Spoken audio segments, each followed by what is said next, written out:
भारत की धरती महान विभूतियों से भरी पड़ी है, लेकिन कुछ ऐसे लोग भी हुए हैं जिन्होंने न केवल शिक्षा की रोशनी फैलाई, बल्कि पूरी दुनिया को भारतीय दर्शन की गहराई से परिचित कराया। उनमें से एक नाम है डॉक्टर सर्वपल्ली राधाकृष्णन, एक शिक्षक, एक दार्शनिक और स्वतंत्र भारत के दूसरे राष्ट्रपति। 5 सितंबर 1888 को तमिलनाडु के तिरुत्तनी नामक स्थान पर एक साधारण तेलुगु ब्राह्मण परिवार में राधाकृष्णन का जन्म हुआ। उनके पिता चाहते थे कि वे पुजारी बने, लेकिन नियति ने उनके लिए कुछ और ही तय कर रखा था।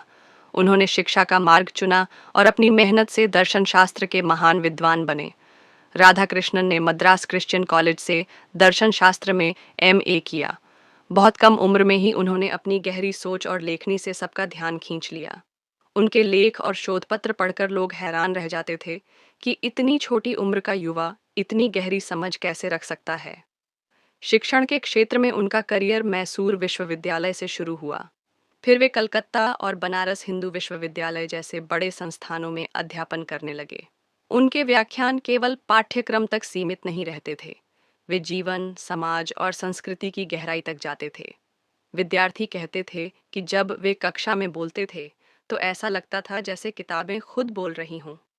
1929 में उन्हें ऑक्सफोर्ड विश्वविद्यालय में दर्शन शास्त्र का प्रोफेसर बनने का मौका मिला। यह भारत के लिए गर्व का क्षण था।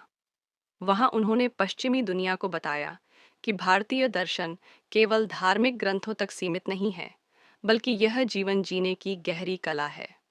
उन्होंने वेदांत दर्शन को आधुनिक संदर्भ में प्रस्तुत किया और पूर्व और पश्चिम की सोच के बीच एक पुल का काम किया।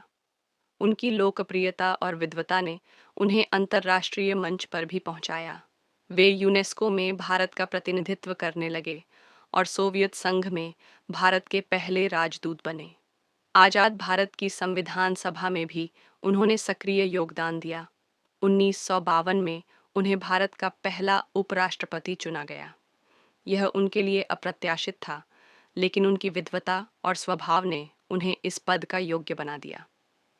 10 वर्षों तक उपराष्ट्रपति के रूप में सेवा देने के बाद 1962 में वे भारत के दूसरे राष्ट्रपति बने। राष्ट्रपति बनने के बाद भी उन्होंने शिक्षा और संस्कृति को ही राष्ट्र की सच्ची ताकत बताया।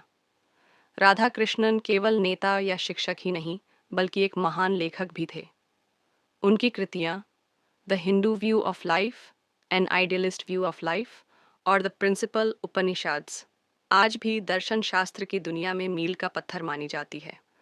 उन्होंने दुनिया को यह समझाया कि भारतीय दर्शन केवल आस्था पर आधारित नहीं है, बल्कि यह मानव जीवन के हर पहलू को छूता है। उनके योगदान के लिए उन्हें कई राष्ट्रीय और अंतर्राष्ट्रीय सम्मान मिले। 1931 में उन्हें नाइटहुड दिया गया। 1954 में भारत सरकार ने उन्हें भारत रत्न से अलंकृत किया। उन्हें टेम्पल्टन पुरस्कार से भी सम्मानित किया गया। इतना ही नहीं, वे कई बार नोबेल पुरस्कार के लिए भी नामांकित हुए। लेकिन उनकी सबसे बड़ी पहचान रही एक शिक्षक की।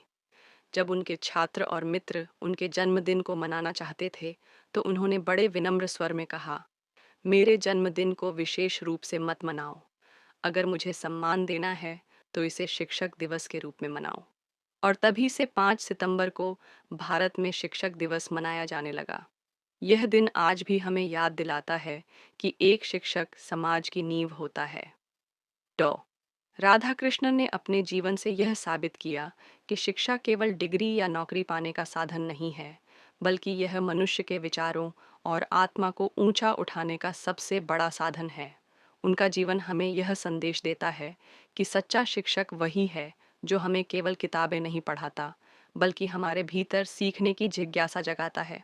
आज जब हम शिक्षक दिवस मनाते हैं, तो यह केवल एक रस्म नहीं है, यह उस महान शिक्षक को स्मरण करने का अवसर है जिसने शिक्षा को राष्ट्र की आत्मा बताया।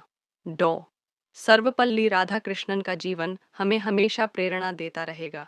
सीखने की, सिखाने की और समन स्क्रीन सच्चे शिक्षक वही हैं जो हमें वर्तमान से जोड़कर भविष्य की ओर ले